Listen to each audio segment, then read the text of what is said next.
Guys, really happy to bring on my next guest today. Dean is a client I've been working with for some time now. We've been working together for the last 5-6 months. Dean embarked on his fitness and weight loss journey during lockdown and has done amazingly well. Has lost in total 14.5 kilos. Is that right? That's right, yeah. Awesome. Yeah, it's been a big transformation. Epic, mate, epic. Well done. So guys, welcome along Dean Harrison to my interview. Tell us a bit about yourself. Just introduce yourself to the viewers. Sure. Who is Dean Harrison? Okay, thanks, Ed. As you've introduced, my name's Dean. 41 years old now, so ticking on a bit, and connected 6 months ago during lockdown. Felt like I needed to make some lifestyle changes, and I think lockdown helped give us time to look at like different things that we're doing, and maybe we can make those improvements. I live in West Wales, so most people don't know where we are. I think if you say Tenby, that gives most people a rough idea. So we're close to Tenby, around an hour and a half away from Swansea, and live with my partner and our little boy. Got 2 kids, one nearly 17, one nearly 8, and I'm a business owner. Work in the space of ERP recruitment, and have done for the last sort of 16, 17 years. So again, one of the reasons on that whole fitness journey is that a big part of my day is sat at a desk. And anyone that sits at a desk will know that that encourages lack of movement and generally a lot of snacking throughout the day. Sure. Okay. What sort of shape was you in at the beginning of your fitness journey, and what inspired you to make that change? Sure. I think there's a couple of things really. The fact that obviously lockdown enabled, one of the positives from it, although obviously there's been some really big negatives, but one of the positives is it enabled me to take time and actually take a step back. I think too often in life we're all so busy, especially with family, friends, work, that you kind of continue on this circle, and it's kind of like you're spinning around, but you're not really stepping off and taking a look. And I think it enabled me to just kind of take a step back and go, I'm not feeling my best. For me, it was not so much about the aesthetics. It was more about the feeling that I felt felt very sluggish. As I said, I'm at a desk job. Lockdown kind of isolated everyone. And I think time on your hands. So like it started as kind of wanting to do something to keep myself occupied and keep my mind busy. And I think also prior to lockdown, I had a Bupa health check. Anyone that's done a Bupa health check, bit like an MOT for a car, they kind of run through a number of different things. And I think one of the scary things was to hear that my weight was classed as obese, although BMI is widely accepted now as maybe not the best way to look at weight to height ratio. And aside from that, my cholesterol was high. I was feeling quite stressed. I'm a bit, as a new business owner, I think anyone that's in that space will know a lot of long hours to start. So it's just a general life transformation, Ed. And I think that I realized I had the time during lockdown. I had that time, whereas before it's very easy to say, I don't have the time to do that. Well, I didn't have that excuse. Yeah. Okay, awesome. And when you mentioned you felt sluggish, wasn't in the best of shapes, how was that impacting your day-to-day activities and performance in the business? And as a dad as well, as a family man, how was that impacting your personal life? Well, I think that from a business point of view, I think, and that's where that whole well-being kind of fits in. I felt that, there were days that in yourself, you maybe not feeling as sharp. Certainly, I noticed there was a real correlation with my decrease in physical activity over the years and my increase in maybe snacking and eating the wrong foods. My attention and my kind of general focus reduced. I mean, as a new business owner, obviously, and anyone that's working in any type of work, you want to be functioning at your sharpest, at your best. Thankfully, I think I still continue to do a good job with clients, and we were still able to kind of deliver that service. But in myself, kind of reaching the end of the day, it kind of felt like all of my energy had gone. And then that started that next day, you're not springing out of bed, you kind of rolling out of bed, and you kind of approaching the start of your day with a bit of, oh, here we go. And as a person, in my personality, that isn't me. I think anyone that knows me knows that my personality tends to be very focused, very motivated generally. And I think that as I put on weight and felt more sluggish, that started to kind of impact my general feeling. So I think that was certainly noticeable. And as a dad, you want to be around kind of with that energy on the weekends. And I was finding that the weekends I was kind of zapped from the week at work. So that was impacting my time. And as a family, we're a close family. We spend a lot of time together, and particularly living where we live involved on the weekends quite a few activities out for walks, and kind of wasn't really feeling that as much as I had been. So certainly felt an impact. Yeah. And you said that wasn't me. Yeah. So what changed? What was you like as a youngster? Was you more active? You play sports? And how did things change as you got older and started running the business? Yeah, I think that's the other thing. I think people can approach that change in their kind of, whether it's bodies, feeling of well-being, it can change for different people. For me, it was very different because growing up, we were very active. I've got an older brother, close-knit group of friends. I grew up in a small place, grew up in South Devon, and apart from fishing industry and tourism, there's very little else there. So I think physical activity from a young age was a big part of our lives. It was something that we did as kids because there wasn't a huge amount around. So playing football, rugby, tennis, boxing, we did a lot. And I think up until even at my university age, so I went to a university where I did a sports science degree. Not a lot of people know that about me, but I, kind of big on sport. It was actually a rugby scholarship as well. So I did a huge amount of rugby. And I think that maybe I justified it in my mind because I was like, so much of my life has been about what I'm eating, sport, physical activity. I kind of let that slip as I got more into my career and more into that career path. And I justified it by saying, well, I did so much in the past. It's now time to kind of not let my life be dictated a bit by activity and sport. And I think that once you get into that trend and you follow that pattern, it's like anything in life. Once you develop a trend and a pattern and a routine, it becomes part of your life. And I think that moving away from sport, as the years went by, it slipped away. And I think that to the point where it got to, probably recent, where I felt probably at my least physical in terms of sluggishness and just generally tired. And so it didn't feel like me. As I said, from a very young age, sport has been a big part of my life. And so not because I wanted to be competitive again in sport, more for my general well-being. I wanted to kind of do that. And I remember the enjoyment I got from activity. I think a lot of the time people do it and see that trip to the gym, that walk, or whatever activity you're doing, it's a thing to do, get that hour done get it done quick, and thank God it's done. I remember the enjoyment I had from it. So I think that helped in terms of that transition back to becoming more physical. Yeah. Awesome. So what do you feel was like your biggest challenge to making that transition back to becoming more physical? You mentioned obviously, since lockdown, you have more time. So time was not the challenge. Well, maybe it was in the past.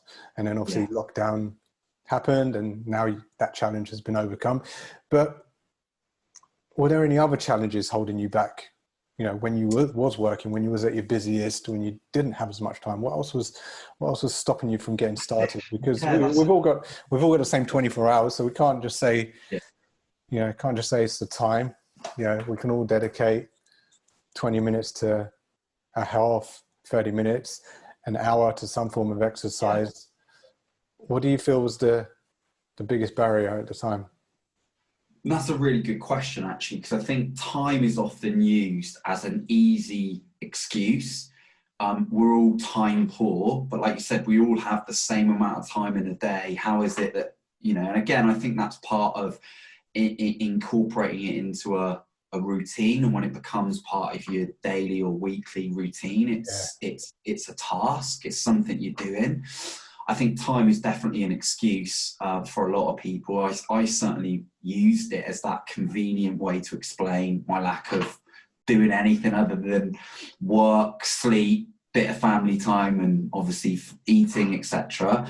I think some of it came down to my own kind of confidence.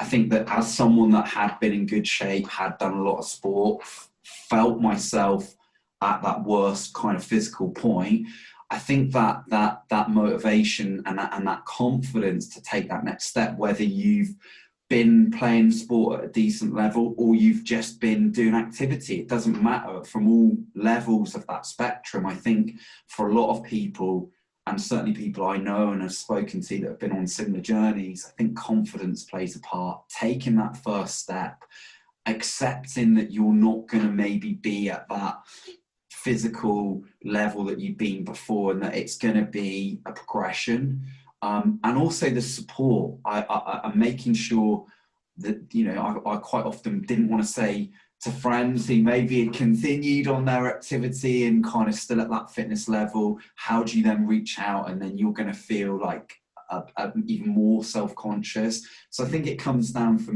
down to using time as an excuse, lack of motivation and maybe self-esteem and confidence, and then also that small part of that ego, letting behind what you've done in the past and how you've been, and accepting that you've got to make that change moving forward. I think that's a really valid point you make there. Especially as guys, we're very ego driven. You're 41 now. I've just turned 40. We're not the same as when we were 20 years old, and what are you trying to say? we're getting there though. We're getting there, but a lot of guys use that to hold them back from moving forward, and we can't cling on to the past. You might not be able to perform, lift as much weight, train as long as you used to when you was 20-year-old. I used to train 2 hours a day. But like yourself, I'm a business owner now. I'm a dad. I'm grateful if I can carve out 30 minutes in my day to work out. But it's how you utilize that time. You can either say to yourself, I can't do what I used to do. What's the point? Or you can focus on what you can do. Everyone can make a choice to be a bit fitter, a bit healthier. We need to kind of let go of the past, what we used to do, and be the best versions of ourselves today. I think that's a really good point, mate. Something is always better than nothing. Yeah, and I think that often, again, when you link it into the time, I think subconsciously people are kind of using those two together as that excuse. Oh, well, I'm never going to get as fit as I was. Oh, well, I'm never going to get that body that I had. And for me, it genuinely wasn't an aesthetics thing. Although the aesthetics feed into that self-confidence and then your motivation. When you start seeing results, that's a really positive thing in my experience for that continued motivation. Yeah. And talking of results, I mean, you've seen some amazing results in the last 6 months, and you're investing the time, but not a lot of time. I mean, how long are our workouts? I mean, we do, and again, this is where I kind of said about a couple of the key factors that I used to use. So time poor was an excuse. Lack of perceived support from friends, etc., that are maybe at a different level. I think when I got it kind of connected with you, Ed, one of those or two of those key factors that I've been using as those excuses had gone, because you provide that support and that network. So I'm part of that larger group of people that are supported and trained by you. And with regards to the time bit, we have a half an hour online session, quite often sat here in my home office, whilst again, unfortunately, I'm still predominantly from home, through, not because I want to be, unfortunately the building that we're in, it's inaccessible at the moment, but so we've done this in my home office, and half an hour in a whole day isn't much to kind of get away from. And I think that again started that path. Once I started to do those sessions and see those results, the snowball effect started. And you see that snowball effect in all aspects and many aspects of life. Yeah. You know, for me on the fitness journey, that snowball effect was seeing that bit of weight loss, feeling that bit fitter, then starting to feel those all other effects, the well-being, the more focused, the more attention, and less tired, and seeing the impact on my business. And, you know, COVID's been a very difficult time for everyone. Mental health is a big thing, but also staying sharp. You know, it's kind of, especially in our market, ensuring that I'm the best I can be, for me, for my family, and for my business is really important. And I think that when we've connected, it's kind of taken all those excuses away. Yeah. So how have you incorporated this into your day now? Around, obviously, you're a busy business owner, you're a dad. How have you incorporated this as part of your day-to-day routine? I think that's just it. It's a part of my day. I think there's my personality as well is quite often all, and I think you know this from the type of conversations we have and the training, I can get a little bit carried away. I'm all or nothing. So if I put my focus and my head into something, I'm all there. And I do that with business. I do that in relationships, in terms of friendships. If you're a friend, I'm your friend. Do you know what I mean? I'm not half-hearted. If I'm going to do something, I'm all in. And I think that getting that balance, right? And I think when you start something new, quite often and I felt it when I've previously started to try and get fit again, and it's maybe not lasted like this has, is because you approach it wrong. You maybe approach it with these unrealistic expectations. You start off with the 6 days a week heavy training, you cut your diet, you cut every single kind of treat out of a diet or things that you enjoy eating, and you take everything away. Well, we've kind of approached it differently, and I think through your support and knowledge, the kind of reason this has seen success is it's sustainable. And I think in life, business, and well-being, it has to have a sustainability. And it's become part of my life, but it isn't my life. It isn't dominating my day every day. You know, you can go one way or another, but it's about balance. And I think that this has become part of my routine, from what I eat to the walk or the actual runs or going to the gym or our sessions. It's become part of the routine. And once it's part of the routine, it's become no different to, you know, other parts of your daily routine that you need to fulfill. And I feel like if I don't do it, I feel worse for it. So the more that happens, the more it solidifies into your routine. Awesome.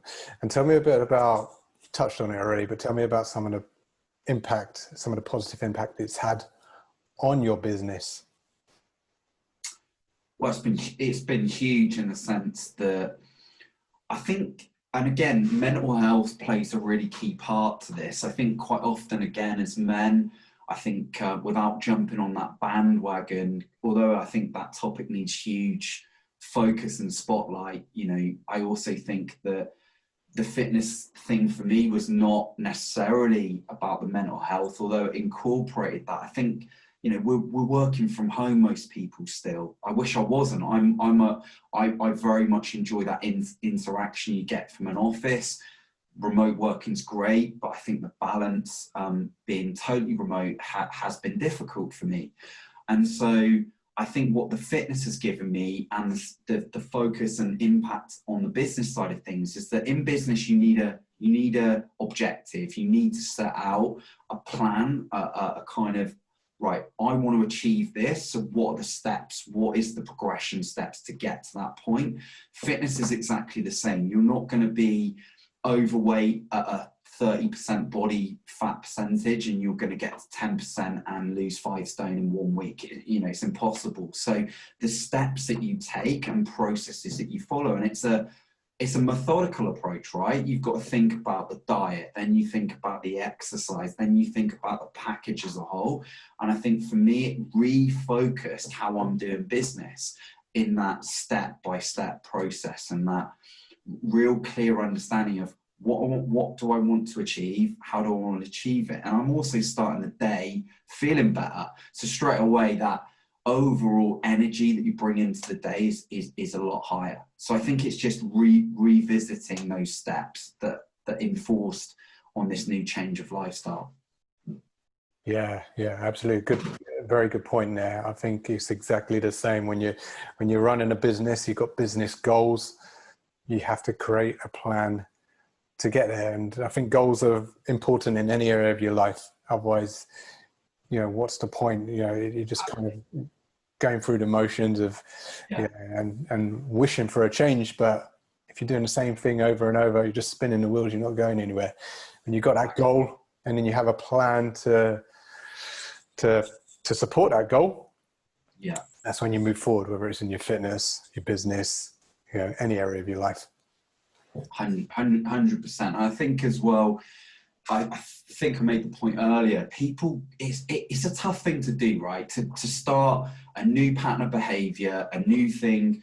The initial period for even the most motivated people can be that first step. And if you can stick with it, but approach it right, there's longevity in it. It needs to be realistic. It needs to be those steps. And you need to understand, like, what was my objective was pretty easy in the sense that I knew I wanted to lose weight to feel better. I knew I wanted to have a healthier lifestyle, a more sustainable lifestyle. And I knew that I had a period of time I wanted to look at. It wasn't a month to lose X amount of weight. It was more a change of lifestyle that would fit in with that weight loss and feeling healthier and better. And I think that if you do that, then the knock-on effects, you'll see it in business, in your relationships, and just in your general well-being. Yeah. So we're talking a lot about business, but tell me about your personal life, being a dad. How has this impacted, you know, the new healthier, fitter, leaner Dean Harrison? How's that impacted your personal life and being a dad? Well, Logan doesn't get as many Domino's pizzas at the moment, which is, for him, he's not enjoyed it as much because Daddy quite often would be always up for a Domino's pizza. So that's certainly, from Logan's point of view, he's maybe seen a slight negative. Although again, it's balanced. We have the odd occasional treat. I think just generally, again, even at what I consider to be my most unhealthiest and my lifestyle was kind of not where I wanted it to be, we still did a lot of family time, but maybe my motivation to go on that Sunday walk or go down the skate park or go into the woods wasn't as it is now. And I think from our point of view, and certainly the involvement as a family, we're just able to do more. And I think that's had a really positive impact because especially for children, the lockdown's been weird, right? They don't see their friend or didn't see their friends for a while. They're not going to school and they're not in that routine. I think for most kids, routine is as human beings, we like routine. And so having me in that position where I'm outside playing football with him at lunchtime, you know, we're doing those things that maybe before I was too tired to do on the weekend or had a busy week at work, or I'd use that time excuse.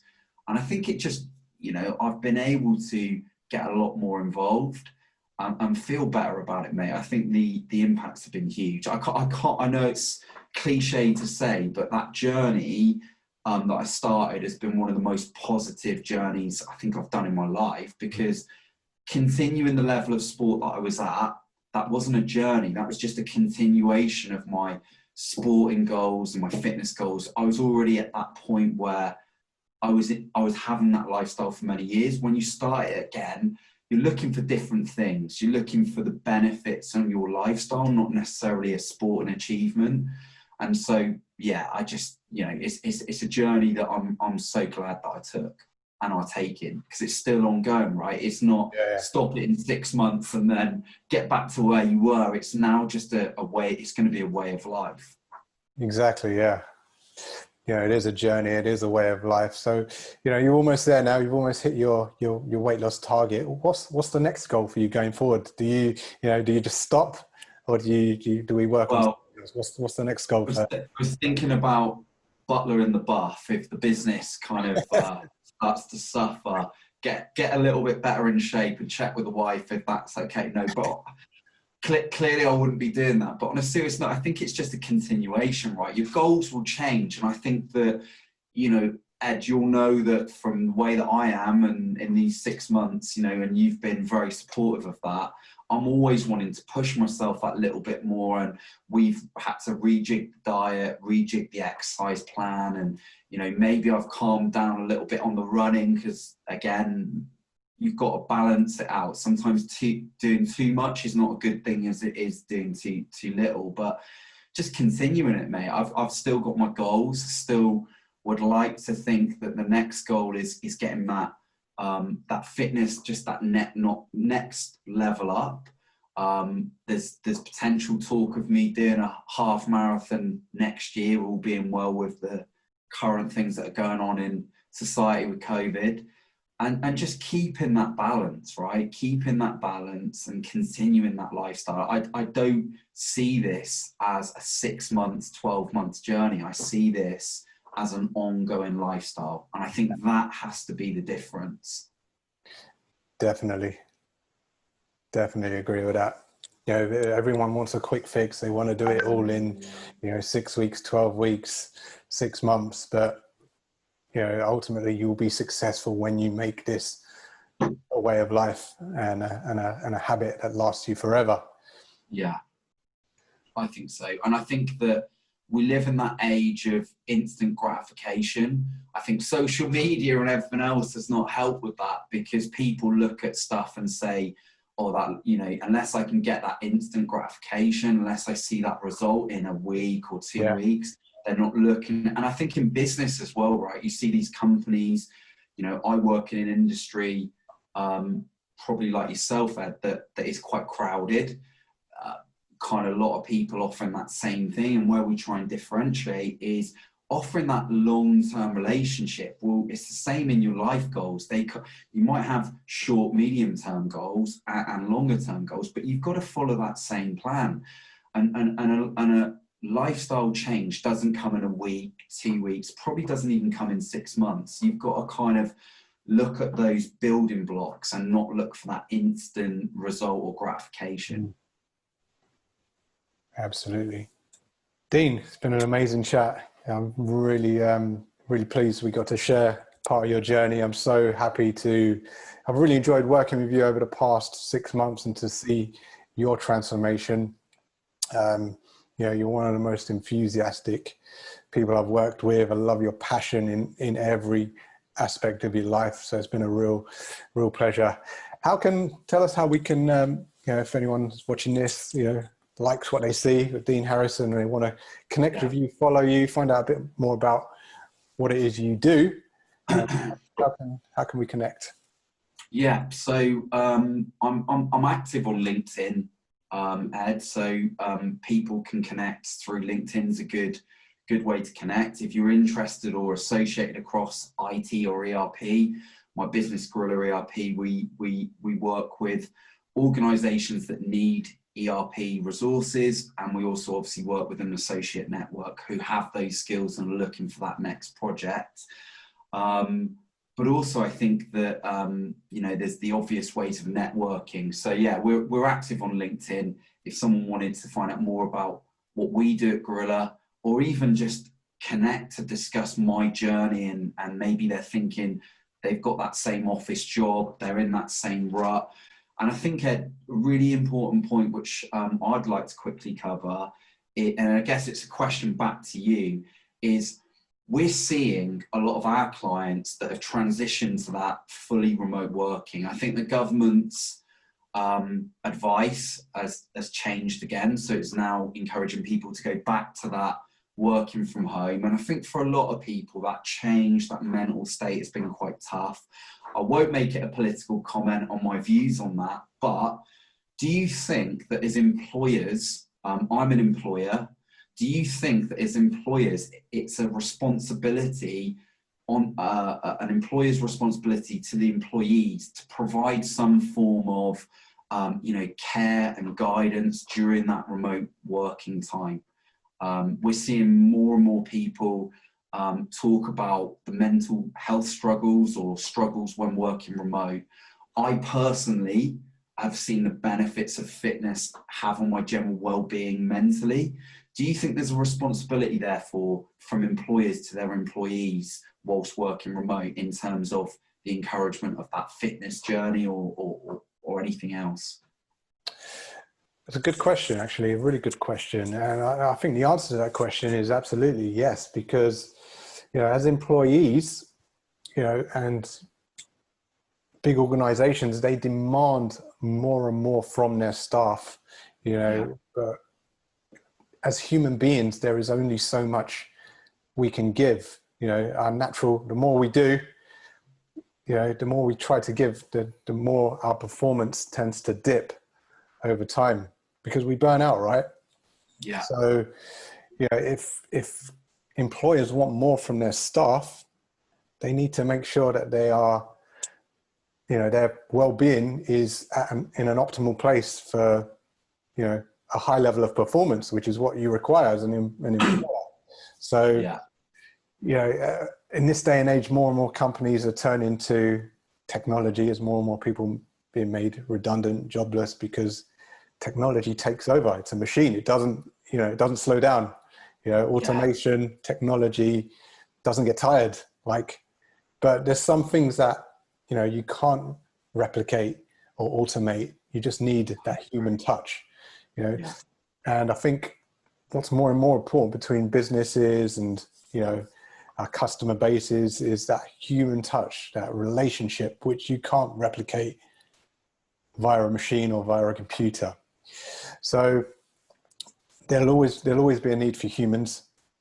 So yes, we need to take responsibility to make sure that, our staff, our team are performing at their best by taking care of their health and their fitness, their mental well-being, especially during this time. Just because people are at home doesn't mean they shouldn't still be entitled to that. It's even more important because people working from home, there's less boundaries in place. They're more and more likely to work longer. I think it's a really important point. And actually, I would say employers do have a responsibility, especially those large employers that previously in office spaces. If you look at it now, it's quite weird, isn't it? Because there was that era most recently where your Googles and I'm not just highlighting Google, by the way, but companies like that, tech companies, embraced that, providing that food service when in work, often for free, providing that breakout area, gyms, etc., social areas. And I think the cynical amongst us would say that was to keep people in work longer, in the office longer, because you've got no reason to leave, you've got everything there.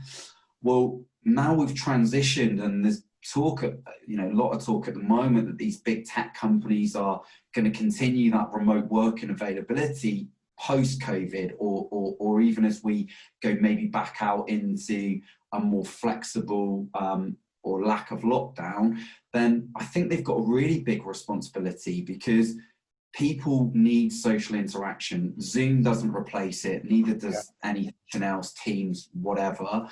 You need that social interaction, and the way you can't replicate that in an office, nothing can. That's right. Whilst people are at home, I know that, Ed, you've talked before about corporates using your service. We do we talked about it earlier, we do a virtual session, you and I, you do a one-on-one session with me, quite often, occasionally in the garden. We take you out in the garden, but mainly it's in the office space here. So do you think, I mean, what would be your 5 tips if you wanted to give like a few tips to those larger employers? How can they address that?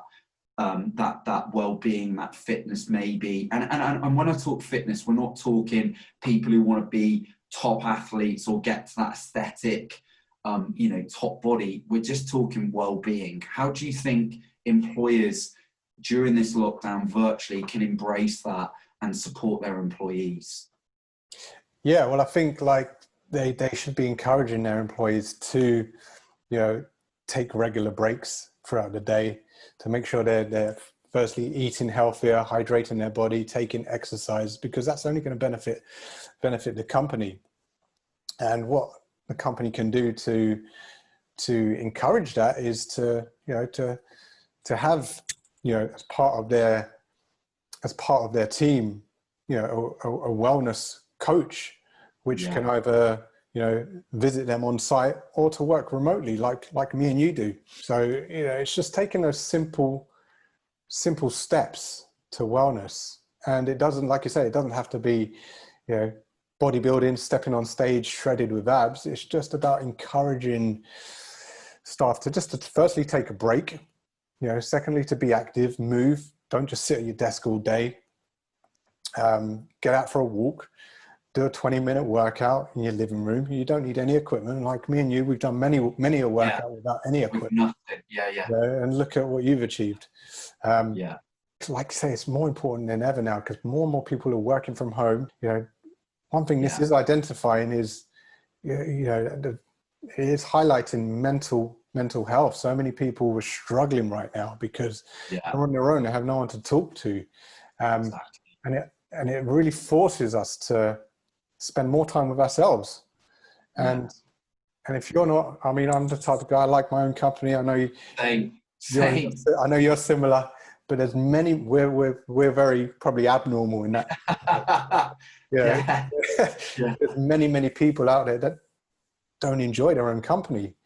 And what health and fitness does, it gives you that confidence within yourself. It makes you feel good, and it gives you that self-love. We talk about going to the gym and having all the mirrors around, loving yourself. It's not about vanity self-love. It's about, I think that's a really big loving yourself within, because, if you don't love yourself, how can you expect anyone else to love you? And, if you can't enjoy your own company, why would you expect anyone else to enjoy your own company? What are you searching for that, in other people? Why do you need to be around other people all the time? What is it that you are hiding from? I've had this conversation before with, many a client, what's wrong with you? Why not hang out with you and learn to love yourself? Because, at the end of the day, it's our journey, isn't it? No one, we can't rely on anyone else. I think that is a really solid point, and one that, I mean, if just with regards to COVID, obviously prior to COVID, you were doing more face-to-face. I know you do stuff with corporate ed. So do you want to just quickly explain like that in terms of the transition that you've done from when pre-COVID, during COVID, how that's changed your approach? Tech obviously has enabled, I mean, if this situation maybe happened 10, 15 years ago, or even 10 years ago in most cases, that technology that we've got now that supports the way that we're able to interact probably wasn't or didn't exist in some cases. So it would have even been probably worse because you wouldn't have had that virtual communication. And we've been able to, in most cases, continue along. Like most people have been able to continue their job. Obviously, there are some jobs that cannot be done remotely or can't be done during this situation. But have you seen a change in people's general well-being from pre to post-COVID or during COVID? And have you seen an increase in the demand for your service that has transitioned onto that remote delivery. So we do the one-on-ones, but I know that you can do corporate delivery, big companies out there that want maybe their employees dialed in once a week and it's available to them. Do you want to just explain on those points? Yeah, so I think, like you say, 10 years ago, had this have happened, there'll be a lot more people suffering with mental health issues and a lot more businesses going out of business as well because of the lack of technology. But now, thankfully, we have things like Zoom, things like FaceTime, which, you know, I've never met you before, Dean, but I feel like, you know, we've become good friends over the last 6 months, even though I've never physically seen you in person. But, you know, I've got to know you really well through the power of technology. You know, we've been able to train together through the power of technology. You've got, you know, great results. I'm here in London, you're in Wales. And during COVID, during lockdown, obviously there was a fitness boom. People were trying to get equipment. People were selling dumbbells for like ridiculous money. Yeah, we know that because I tried to get some. Yeah.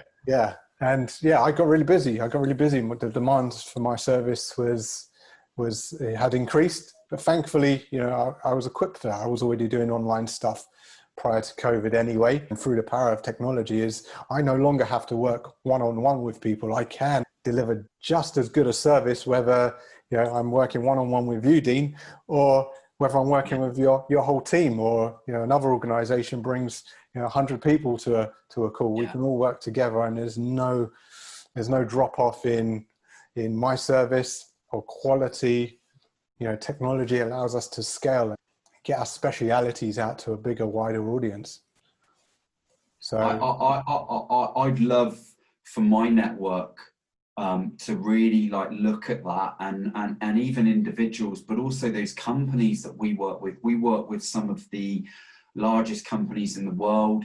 A lot of the companies we work with are tech companies, and one thing I would say in the most respectful way is that some of these tech companies, they don't embrace the tech themselves, like in terms of the availability for that, which I find really ironic.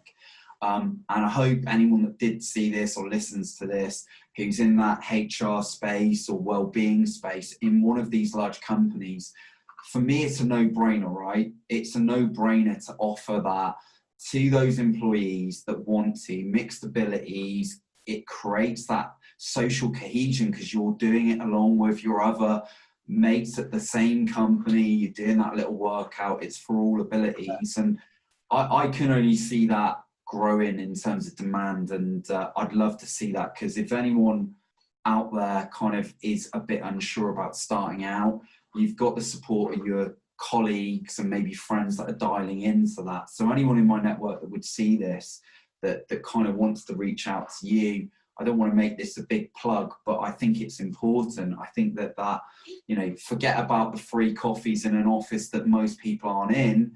Let's look at providing that, you know, that well-being approach. And I think fitness at all levels can be a part of that.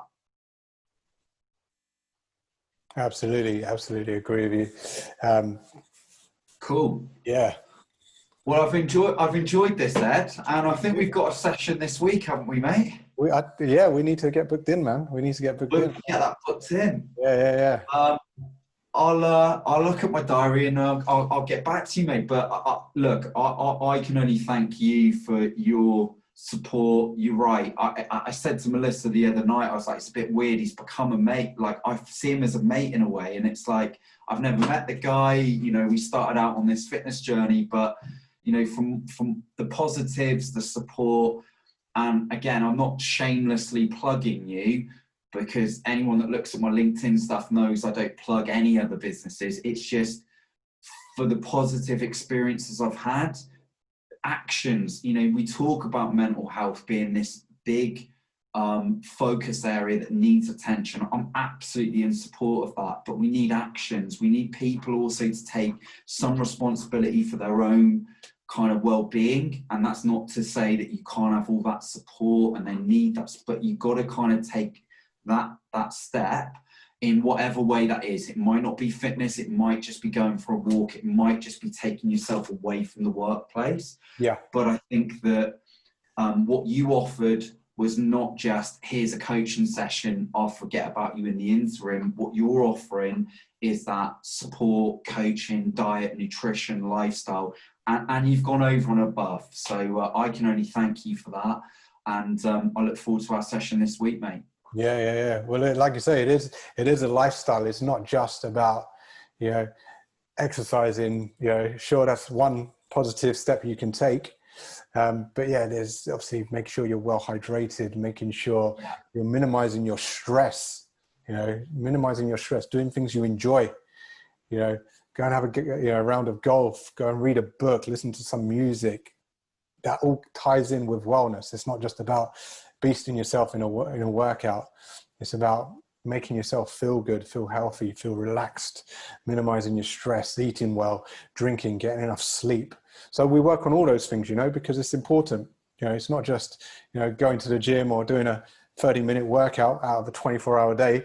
There's so much more you can be doing. So, that's what we help you with, and that's what you've implemented, and you've seen the benefits of doing that. So it's all about the lifestyle. And I hope my network connect with you, Ed. I really do. I think that there's lots of people that I know in my network, both individuals and people within these bigger companies. And I just hope someone watches this, sees and hears about, us talking about what benefits I've had. And those benefits will be different for everyone at different levels, but generally there's a consensus of benefits. And I just hope people do take that first step, reach out to someone like yourself. I've had a great experience, and I think there's others that can also benefit. Awesome. So we'll catch up in the week, mate, and I'll drop you a text shortly and let you know our date for the next session with Rocky on in the background. Yeah. Sounds good to me. Thanks, mate. Have a good day. Have a good day, mate. Take care. Take care, buddy.